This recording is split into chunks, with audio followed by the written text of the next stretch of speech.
ဒီနေ့ကတော့ဗျာထိုင်းနိုင်ငံအကြောင်းလည်းပြောမှာမဟုတ်ဘူးဗျာဘာမှလို့ဘူးစုတရကြတယ်မပေါ့ဒါပေမဲ့ဒီနေ့ပြောမယ့်အကြောင်းကထိုဆိုတော့တယောက်ဗျာဒီတရှင်းအစ်တက်လာတော့အကောင်တရှင်းအစ်တက်လာတော့ဗျာသူ့အကြောင်းကျွန်တော်တွေးမိပြီးရောဗျာကျွန်တော်ဘလို့မှနေလို့မရဘူးဗျာကျွန်တော်စိတ်ထဲမှာလေသူလောက်ခဲ့တဲ့အရာတွေသူရှောက်နေတဲ့လမ်းတွေသူပြောနေတဲ့စကားတွေကဗျာဘလို့မှအဆင်မပြေဘူးအဲ့တော့ကျွန်တော်ဒီဗီဒီယိုလောရတယ်ဗျာအကောင်အကြောင်းကျွန်တော်ပြောမှာဗျာဘယ်ကောင်လဲဆိုတော့ကြည့်လိုက်ပါဗျာကျွန်တော်ပြင်မှာပြပေးမယ်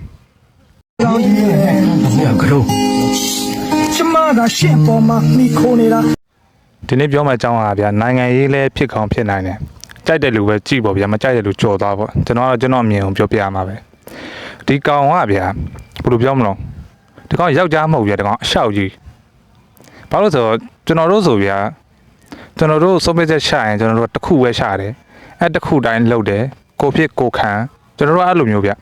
ကျွန်တော်တို့စုံမချက်ရှာရင်ကျွန်တော်တို့ရှာတဲ့စုံမချက်ကိုကျွန်တော်တို့ကလေးစားတယ်ကိုရှာတဲ့စုံမချက်ပေါ်မှာလည်းကျွန်တော်တို့ကနောင်နာရတာမရှိဘူးဒါကျွန်တော်တို့ဆိုလူငယ်ဗျဒီကောင်တွေလောက်လဲကျွန်တော်နာမည်မကြည့်ဘူးဗျအဆိုတော်လည်းမဟုတ်ဘူးဘာမှလည်းမဟုတ်ဘူးဒါပေမဲ့ကျွန်တော်တို့ကယောက်ျားဗျကျွန်တော်ကဇာတ်တစ်ခွန်းကိုပြောပြီးပြောတိုင်းတောင်းမယူရတယ်ကိုလုံးလှုပ်တဲ့ပြေကိုခံဝင်ရရတယ်ကိုအမားလုံးကိုအမားလှုပ်ပါတယ်လို့တောင်းမရရမယ်ဗျဒီကောင်တွေကဘယ်လိုလဲဆိုတော့ဗျာဒီကောင်တွေကစက်ခွက်ပြောက်မှာကြောက်တာဒီစက်ခွက်ပြောက်တာသူတို့ငတ်မယ်ဗျာအဲ့ဒါကိုကြောက်တဲ့အတွက်နိုင်ငံရေးစဖြစ်တဲ့အချိန်မှာလဲသူများကဟေးဆိုလိုက်၍ဒီကောင်ခံယူချက်ကဘာလဲမေးရောဒီကောင်ခံယူချက်ကဘာမှလည်းမသိဘူးအကောင်ဘာလဲဆိုတော့လဲသူ့ကိုယ်သူလဲသူဘာမှမသိဘူးသူများဟေးဆိုလိုက်၍နာမည်ကြီးရင်စောနဲ့အဲ့လိုလှုပ်ပြီးတော့တကယ်ရင်ဆိုင်ရတော့မယ်တကယ်လှုပ်ရတော့မယ်တော့ရှရတော့မယ်ဆိုတဲ့အချိန်မျိုးကြတော့ဒီကောင်ကဘက်ပြောင်းသွားတယ်ကျွန်တော်တို့ဘဝမှာလေကျွန်တော်တို့အဲ့လိုမျိုးတစ်ခါမှလှုပ်ခဲ့ဘူးကျွန်တော်လူတယောက်နဲ့မတည့်ဘူးအဲ့လူတယောက်ကိုမုန်းတယ်စကားမပြောဘူးမုန်းတယ်ဒီလူတယောက်ကိုမခေါ်တော့ဘူးပြီးပြီဆိုကျွန်တော်တို့ကပြီးပြီပဲကျွန်တော်တို့ပြန်ပြီးရှော့တာမျိုးလည်းမရှိဘူးပြန်ပြီးတော့အောက်ကျတာမျိုးလည်းမရှိဘူးဗျာကျွန်တော်တို့ကပြီးပဲဒါကျွန်တော်စိတ်တက်ကိုပြောပြရနော်ဒီကောင်ကကြောက်လို့မဟုတ်ဘူးဒီကောင်ကအနိုင်ငံရေးစဖြစ်တဲ့အချိန်မှာလဲဝေးနဲ့ချင်းနေဆိုစောက်ကြဲဒီကောင်တချင်းရေးတဲ့တိုင်းရှောက်ရေးနေရဗျာဒီကောင်အမှုပညာရှင်မဟုတ်ဘူးဒီကောင်ကခွေးဝဲသားဒီကောင်တချင်းရေးတဲ့တိုင်းဒီဂီတကိုဒီနားလေတိုင်းရှောက်ပြီးရေးတာတချင်းနေဘာလို့ဆိုဒီကောင်တချင်းနေကြည့်လိုက်ဗျာကီးလေးကွက်ရရင်ဒီကောင်တချင်းတွေကအနည်းဆုံးအပုတ်20လောက်တီးလို့ရတယ်အဲ့လိုကောင်မျိုးတွေကျွန်တော်ဒီရေမွန်တို့ဒီအေဂျက်ကဒီရေမွန်တို့ပါဆိုဗျာဒီကောင်တချင်းနေဆိုကျွန်တော်တို့သွားကြည့်ကြည့်ကျွန်တော်ဂီတနေပါတီးတယ်မတီးတတ်ဘူးအကောင်တရှင်းတွေကိုစောင်းရမ်းခတ်တာကော့တွေရတဲ့စောင်းရမ်းလှတယ်တရှင်းတွေမှာတုံးထားတဲ့ဒီတရှင်းစာသားတွေကော့တွေဝင်ထွက်တွေကျွန်တော်ဂီတာသမားမတီးတဲ့တော်တီးတတ်တဲ့လူတော်မှာဗျာဒီကောင်တရှင်းတွေဆိုကြော်သွားရတယ်နောက်ဆုံးမတီးတတ်လို့အဲ့လိုမျိုးကြွားတယ်ဗျာအမှုပညာရှင်ဆိုတာဒီကောင်ရတော့ဒီကောင်ကခွေးဝဲသားဒီကောင်ကဒါဒီຢာတွေကကြာပြီနော်ဒါကိုကျွန်တော်အခုမှပြောတယ်ဆိုတော့အခုမှပြောချင်လို့ပြောတာဗျာရှင်းရှင်းလေးအရင်လည်းကျွန်တော်ပြောခဲ့အခုတော့ကျွန်တော်ဒီလိုဗီဒီယိုတင်တယ်လုပ်တယ်နာမည်ကြီးကျွန်တော်ပြောရတယ်မဟုတ်ရအခုတချင်းအစ်စ်ထွက်လာတယ်ဘာရှိဆိုလားမသိပါဘူးဘာအကြောင်းရေးတာဘာကိုရေးတာအဲ့ထဲမှာရှိတဲ့တချင်းကိုများကျွန်တော်လည်းမကြိုက်ဘူးဒါပေမဲ့သိကျင်တော့သွားကြည့်လိုက်တယ်ဒီကောင်ဘာရေးထားတာဘာဖြစ်ရှင်တာဒီကောင်ယောက်ျားမဟုတ်ဘူးလားအကောင်ဟိုသူ့ကိုယ်သူတိမ်ငယ်ရတာနဲ့ခက်ခဲရတာနဲ့ဟိုတေကျင်ရတာနဲ့ကျွန်တော်တို့ကောင်ယောက်ျားလို့မထင်ဘူးဗျာဘူးလို့တယ်ဗျာအကောင်တော်လိုင်းတဲ့စပြီးဝင်တော့အကောင်ဆိုခဲ့တဲ့ရှင်တို့နားထောင်ကြည့်ဗျာအားပဲနားထောင်ကြည့်လိုက်တော့အရင်ဆုံးရှင်သိရမလားထားပြောပါအောင်သူရဲ့ကောင်းကြီးရဲ့အာနာဖီဆန်ဘူးတဲ့အိမ်ဝါ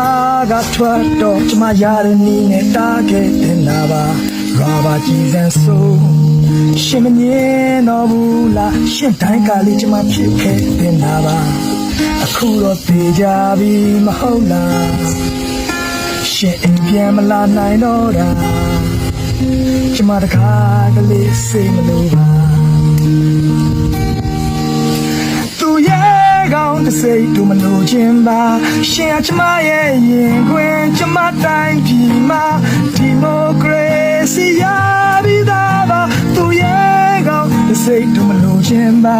ရှင်ကကျမရဲ့နိုင်ငံကျမရဲ့ကဘာမှာလုံခြုံ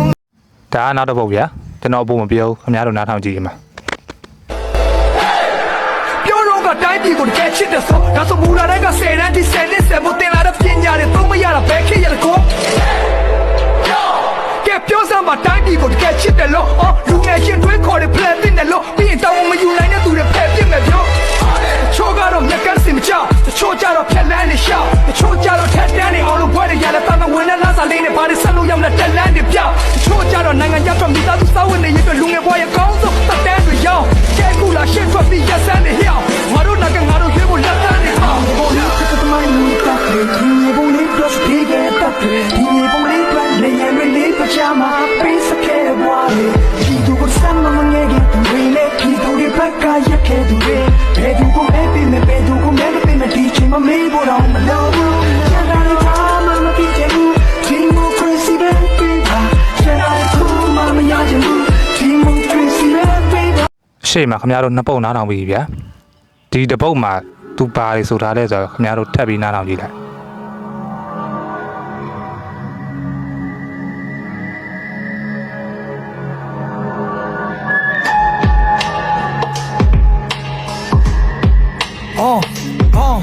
Yo,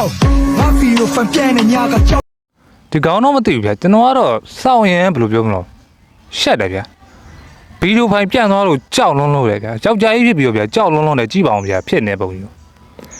ကျွန်တော်ပြောတယ်ယောက်ျားလို့လောက်ရတယ်ကိုလုံကိုတောင်းယူရတယ်ကိုဦးကြည့်ချက်ကိုကိုအောင်ယူကိုဆုံးဖြတ်ချက်ကိုချယူကိုဆုံးဖြတ်ချက်ချတာကိုလည်းကိုယ့်အကိုလေးစားရတယ်ဒါယောက်ျားဗျာသူ့ဗီဒီယိုဖိုင်ပြန်သွားလို့သူကြောက်လွန်းလို့ကြောက်ရိုးတန်းကြောက်တာမဟုတ်ဗျာကြောက်လွန်းတာပဲသိဘာကြီးတော့ဒါအကြောက်တာပဲလားအကောင်ကြီးကဒါအစားပဲရှိသေးနော်စာနာထောင်ကြည့်အောင်ပဲကျွန်တော်မေးချင်တယ်ဗျာအကောင်အုံနောက်မရှိဘူးလားပေါ့ဒီအောင်လုံးမလို့ဆုံးဖြတ်ချက်ရှာပြီးအကောင်အုံနောက်ကြီးရဲ့ဆုံးဖြတ်ချက်မဟုတ်ဘူးနဲ့ကျွန်တော်ဒီဖင်ကနေပြီးဆုံးဖြတ်ချက်ရှာတာမသိဘူးကိုကဆုံးဖြတ်ချက်ရှာပြီးလုပ်တဲ့အရာကိုဘသူစောက်ပြနေချင်းဘသူစောက်ပြနေချင်းတော့ဘသူကမြောက်ပေးလို့ကျွန်တော်ရှိစားတော့ကောင်ရှိစားမှာလားအစောက်ကြီးမပါတာကြီးဗျာတရှင်းမှန်တယ်လား ခဲ့တဲ့ trauma ပေါင်း16,000ဟာညှိုးစာဖွဲ့မမိဒီလိုနဲ့လူငယ်ပြောက်ဝချေရသူတွေနဲ့နိုင်ငံတော်ကိုဆွတ်ခွာခဲ့ပြီမဲဆောက်ကိုရောက်တော့မလားနဲ့လူငယ်အိမ်လေးတွေရှိအောင်မလားရှာဖုန်းတွေကဂိမ်းတွေရှော့ဆော့ကစားရင်ကြောက်စိတ်တွေဖိဖုန်းတမရမဲတန်ကိုလည်းခေါ်တော့ကြားရင်ဒါငါဘွားရဲ့ညီကုန်းများလားနေရာတိုင်းဟာ out of service ရှင်းလေးဗျာတရှင်းမှပါတာတကောင်စောင့်ရင်ကြောက်တယ်ဗျာတအားနဲ့ကြောက်တယ်ဗျာသူ့ဘဘကြီးကသူ့ကိုဖင်ရှားမှာဟောဒီကောင်ကဘူးရှိကြီးဖြစ်သွားမှာတကောင်ကြောက်တယ်ကြောက်ပြီးတော့ဒီကောင်ကဘာဖြစ်လဲဆိုတော့ဖဖယားနဲ့အရှင်းနေပြန်ရေးတယ်တစ်ဖက်ကိုပြန်ရောက်တဲ့ခါမှာတစ်ဖက်ရဲ့မကောင်းတဲ့အကြောင်းပြန်ရေးတယ်ဗျာရေးပြီးသူတို့လက်အောက်ပြန်ဝင်တယ်သူစီးပွားရေးပြန်လုပ်မယ်ဗျာပတ်စံနေပြန်ရှာမယ်အဲ့လိုသဘောမျိုးဗျာဒီကောင်တချင်းတဲ့ဘုံလုံးမှာဒီကောင်ကြောက်နေတာကြီးပဲဗျာဟိုဘယ်လိုပြောမလဲဟိုရဲတင်းရေးတယ်လို့မပါဘူးကောင်ကြောက်နေတာကြီးပဲတချင်းတဲ့ဘုံလုံးကြောက်နေတာပြီးသွားပြောလည်းဘာမှမထူးတော့ပါဘူးဗျာ7နားထောင်ကြည့်လိုက်တော့你也看你把眼中要么把我都别个照下来啊，地高高起，过去发起那天啊，他妈那么送你老爸比，路途西的干到人家多的起上哪比，嘛到啥苦苦的撇断，哎呀变比了地了那么低，那这个 sticker 人你们得看，到来对家嘛叫钱在家的第四位，那到达让谁呢毛这个毛也起背不对，但是把你要么太大的毛嘛。ဒီကောင်ကထိုင်းနိုင်ငံကိုမရောက်ဘူးလို့ဗျအလုပ်တွေပါလာမလုပ်ဘူးလို့ထိုင်းနိုင်ငံမှာရေရှည်မနေဘူးလို့ဒီကောင်ကမသိတယ်ကျွန်တော်တို့လည်းလုံနာပဲဗျာဒီမှာထိုင်းလူမျိုးတွေရှိတယ်ကမ္ဘောဒီးယားမြန်မာလာအိုအစုံဗျာဒါပေမဲ့သူပြောလို့မောက်မာဆိုကြတော့မရှိဘူးဗျမကောင်းတဲ့တထေးတွေရှိကောင်းရှိလိမ့်မယ်မကောင်းတဲ့တထေးဆိုတာလဲကျွန်တော်တို့ဒီလိုမျိုးစက်ယုံလို့နေရာသူ့ဘာလို့အတီတရားမရှိဘဲနဲ့တာမန်ဒီလိုလက်စားတထေးမျိုးဆိုတော့တာမန်လူတန်းစားလူပဲဆက်ဆံတာကျွန်တော်တို့လိုစက်ရုံလုံးနဲ့တထေးတွေကြတော့တထေးလူပဲသွားတယ်ဗျသူ့ရဲ့ professional သူ့ line တိုင်းသွားတာဗျဥမာတချို့ရှိတယ်ဗျထိုင်းနိုင်ငံရောက်လာတယ်အောက်လန့်တက်လာပြီးတော့ဟိုဝတ်သားခုတ်တဲ့ယုံကိုအပို့ခံလိုက်ရတယ်လာစားလည်းမပေးဘူးကြက်သားဒီကင်နဲ့ယုံနေပို့ခံရတယ်အဲ့နေရာကြီးကျွန်တော်တို့တကယ်တမ်းတော့ဗျာတာမန်ပဲမြန်မာပြည်မှာလိုပဲကြက်ကင်ငါးကင်တဲ့နေရာမျိုးတွေအဲ့ဒီနေရာသူကပတ်စံပေးပြီးခိုင်းတာဗျတခါလေးပတ်စံမပေးခြင်းမပေးဘူးအဲ့လိုနေရာမျိုးကထိုင်းလူမျိုးဆိုတော့ရုံမာလိမ့်မယ်ဒါပေမဲ့ကျွန်တော်တို့ဒီမှာအလုံးနေတဲ့နေရာတွေများသောအားဖြင့်တော့အဲ့လိုမျိုးကြီးမင်းကမြန်မာမှလားမင်းတို့စကားမပြောဘူးမင်းကမြန်မာမှလားမင်းကအလုပ်ပို့လို့အဲ့လိုမရှိဘူး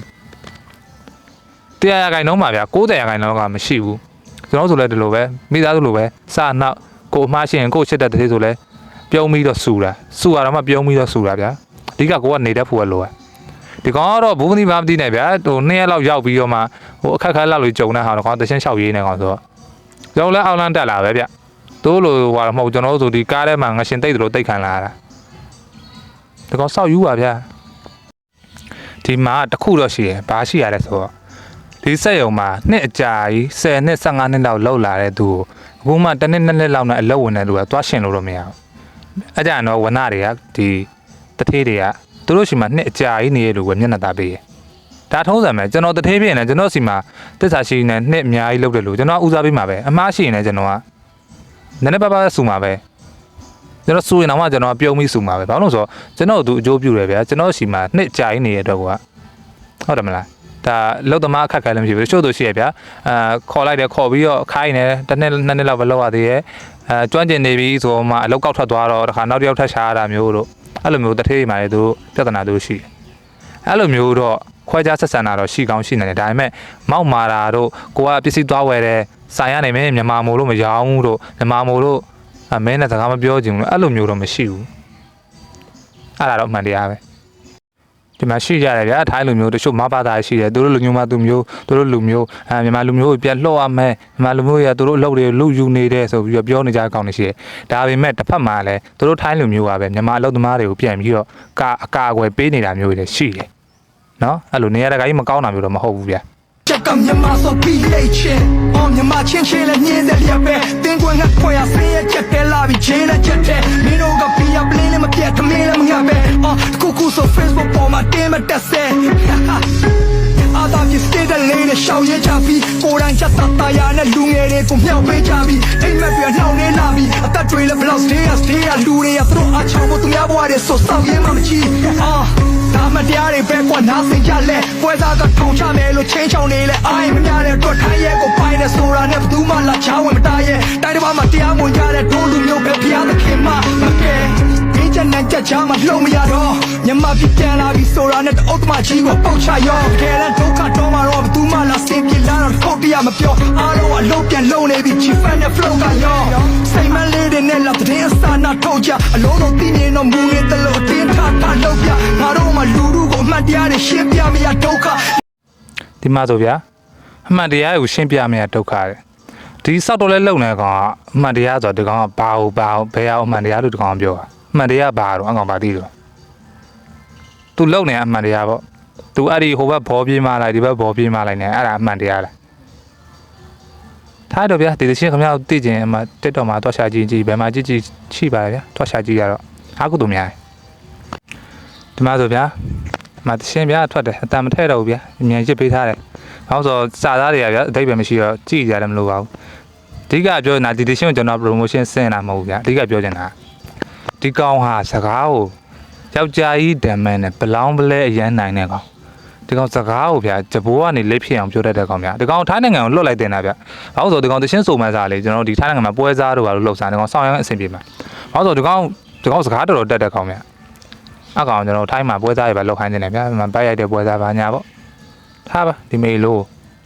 ့အဓိကကျွန်တော်ဆိုလဲကျွန်တော်တို့တက်ဆက်ချင်းနဲ့ကျွန်တော်တို့စပြည့်တဲ့အချိန်မဲပေးလို့ရတဲ့အချိန်မှာကျွန်တော်တို့ဆိုဗျာဦးဗျာဘဝမှာပထမဆုံးမဲပေးဘူးကကျွန်တော်တို့လိုချင်တဲ့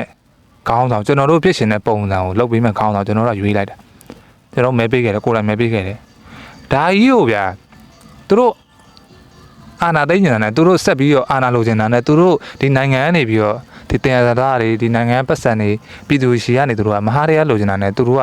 ဒီမဲလိန်နေဆိုရဲစကားကြီးနဲ့အာနာသိန်းနဲ့ဘာဖြစ်နေလဲတကယ်နဲ့ဗျာရဲကြအရန်ကောင်းတယ်ဗျအရန်ရဲဖို့ကောင်းတယ်အာနာသိန်းနဲ့ဘာဖြစ်လို့မဲလိန်လို့ကျွန်တော်တို့ပြောပြမယ်အခုအဲ့တော့မဲ2021တော့မဲထည့်တဲ့လူတွေတဝက်နှုတ်လာအောင်ဗျာလာထည့်တဲ့လူတွေကတဝက်နှုတ်လာအောင်အဲ့တဝက်နှုတ်လာတော့ကျွန်တော်ကနိုင်နေသေးတယ်အဲ့ဒါကြီးကိုမဲလိန်နေဆိုတော့တိဗျာလူတွေကလောဘတက်လာရင်ဗျာဘာကုန်မှမမြင်တော့ဘူးဆိုတော့ကျွန်တော်သိလိုက်တယ်လူတွေလောဘတိတ်ကြဖို့ကောင်းတယ်ကျွန်တော်ဒီတရှင်းထွက်လာတော့တွေ့လိုက်တယ်ကျွန်တော်ဘသူတတိရလဲဆိုတော့ကျွန်တော်နန်းစုရည်ဆိုတတိရသွားဒီကောင်နန်းစုရည်ဆိုနဲ့ကြိုက်တော့ဟာလဲ ဒီလိုပဲရေးတာပဲတရှင်းနေဟာဘယ်လောက်ရှစ်ကြောင်းအကယ်၍လက်ထပ်ပြစ်ကြတယ်လက်မထက်လိုက်ရဘူးဗျာလက်မထက်လိုက်လို့ပြီးသွားတော့လေပြီးသွားတော့လည်းမပြီးဘူးဗျာတရှင်းနေထပ်ထုတ်တယ်ဒီမိန်းကလေးတယောက်ကိုဗျာယောက်ျားကြီးဖြစ်ပြီးတော့မိန်းကလေးတယောက်ကိုဆိုပြယောက်ျားနဲ့မိန်းကလေးကမိန်းကလေးကဘယ်လောက်မှန်တော့သူဖောက်ပွဲပြန်ဗျာနောက်တစ်ယောက်နဲ့ပဲအေးမကလို့10ယောက်နဲ့ပဲအေးဒါယောက်ျားစစ်ယောက်ျားမှန်ဆိုဗျာဒါကိုယ်တကယ်လဲဆိုကိုယ်မရှိလို့လောက်တာဆိုရင်ဒါနားလည်းပြလိုက်လို့ရဒါငါ့ကိုမရှိလို့လောက်တာအဲ့တော့ငါလည်းမမပြန်ပြီးတုတ်ပြန်ကြကြမရှိဘူးပြီးသွားပြီဒီကောင်လို့မဟုတ်ဗျာဒီကောင်မိန်းမကြီးဒီကောင်အဲ့လိုက်ပြီးရေးတာရှင်းနေအခုလဲဗျာရွှေမပုံနဲ့ကြိုက်တယ်ဗျာကြိုက်ရွှေမပုံမသိဘူးဗျာနာမည်အမအကောင်မနဲ့ကြိုက်တယ်ဗျာကြိုက်တော့လေအခုတချင်းနဲ့ထွက်တာဗျာဘာဖြစ်တယ်ညာဖြစ်တယ်နဲ့တကယ်ဒီကောင်ပြတ်သွားခဲ့ရင်လေဗျာညစုရည်ဆိုလို့ပဲရေးမှာပဲဒီကောင်မှာဘာဖြစ်တယ်ညာဖြစ်တယ်ဒီကောင်နောက်ကျောင်းနေဖော်အောက်ဖဲလှန်ဒီကောင်တော်တော်ဆိုးဝါးကောင်ဗျမှန်တယ်ပြောရမယ်နော်ကျွန်တော်ဂျီဖက်ကိုစထွက်တော့ကြိုက်တယ် bread ဒီကောင် bread ကြိုက်တယ်ဒီကောင်မိမရုပ်တော့ပါရှင်းနေဆိုကျွန်တော်တို့လူငယ်ဘွားစောင့်ရမ်းကြိုက်တယ်ဒါပေမဲ့စီဒီကောင်ကျင့်စာရတဲ့လုံးဝမကောင်းအဲ့တော့ကျွန်တော်တို့လေအခုကျွန်တော်တို့တချင်းဖွင့်နေဗျအလုပ်ထဲမှာကျွန်တော်တို့တချင်းနားထောင်နေတချင်းတစ်ပုတ်ပြီးသွားလို့နောက်တစ်ပုတ်ကဂျီဖက်တချင်းဆိုကျွန်တော်ဘာလုံနေကျွန်တော်ဘာအလုပ်ကြီးပဲလုံနေဝနနဲ့ပဲစကားပြောနေဝနခိုင်းတာပဲလှုပ်ပေးနေကျွန်တော်ဆက်ရှင်းဖုံးထုတ်ပြီးကြော်ပလိုက်တာဗျကျွန်တော်အဲ့လောက်ထိယွန်တာလေးကောင်တတိရှိတယ်နားမလဲဘူးဗျဝနရှိတယ်နားမလဲဘူးကျွန်တော်တချင်းနားထောင်တဲ့အချိန်မှာအဲ့ G-Fat ဆိုတော့ကောင်ရင်တချင်းဝင်လာတယ်ကျွန်တော်ကြော်လိုက်တာအဲ့လောက်ထိကျွန်တော်ယွန်သွားတာဒါခင်ဗျားတော့မသိဘူးဗျအိုးလည်းညီမပြည်မှာရှိတယ်ကျွန်တော်ဒီရှိုးပွဲလိုက်ပြီးအားပေးနေဟာတွေအဲ့ဒီအားပေးနေဟာရတယ်ဗျနိုင်ငံရေးဖြစ်တော့ရတယ်ပါလာပဲမဲဆန်နှလိုက်ပြရတယ်အကောင်နဲ့ G-Fat တွေနဲ့ G-Fat နဲ့အကောင်တွေအဲ့ဒီမဲတွားပြီးတော့ပွဲမှာအားပေးနေအကောင်တွေရှိုးပွဲမှာလိုက်ပြီးတော့အေးကလုံနေအကောင်တွေနဲ့လည်းတစ်ဖွဲ့တည်းပဲဗျတကောင်တွေလည်းဆောက်ရှောက်တွေပဲယောက်ျားမဟုတ်ယောက်ျားဆိုတာကိုလှုပ်ထားတဲ့ဆုံးဖြတ်ချက်ကိုကိုယ့်အကိုဗျာခိုင်မှချပြီးတော့ကိုလှုပ်ထားတဲ့ဆုံးဖြတ်ချက်ကိုကိုယ့်အကိုတောင်းယူရတယ်မင်းသူများနိုင်ငံရောက်နေလို့ဒီလိုပြောရဲတာပဲဟုတ်တယ်သူများနိုင်ငံရောက်မှဒီလိုပြောရဘာလို့လဲဆိုတော့မြန်မာပြည်မှာပြောရင်လည်းမေလို့ရလိုက်ဖမ်းတာလေအဲ့တော့ပြောလို့မရဘူးဗျာသူတို့မှအမှန်သူတို့လောက်တာမှအမှန်ဆိုတော့အဆင်မပြေဘူးအဲ့တော့နိုင်ငံခြားရောက်တော့ပြောတယ်ဗျာဒီထက်ပိုပြီးပြောဦးမှာနောက်ပိုင်းညလည်းโอเคအဲ့ဒါတော်တော်ဗျာစောင့်မြင်ကတ်လို့တော်တော်စောင့်မြင်ကတ်လို့ကျွန်တော်လာပြောတာဗျာကျွန်တော်ဒီလိုဗီဒီယိုမျိုးလုပ်ဖို့အစီအစဉ်လည်းမရှိဘူးကျွန်တော်ဗီဒီယိုလေးတင်နေတယ်ဒါပေမဲ့အဲ့ TikTok မှာကြည့်လိုက်ဒါကြီးတက်နောက်ကျရင် TikTok ကြီးထွက်လာမှာဗျာအဲ့တော့ဘယ်သူမှဗီဒီယိုအများကြီးထွက်ခင်ကျွန်တော်တင်တယ်ဗျာစောင့်မြင်ကတ်လို့တင်တယ်ရှင်းလေးကဲအဲ့ဆိုလည်းဒါပဲဗျာဘိုင်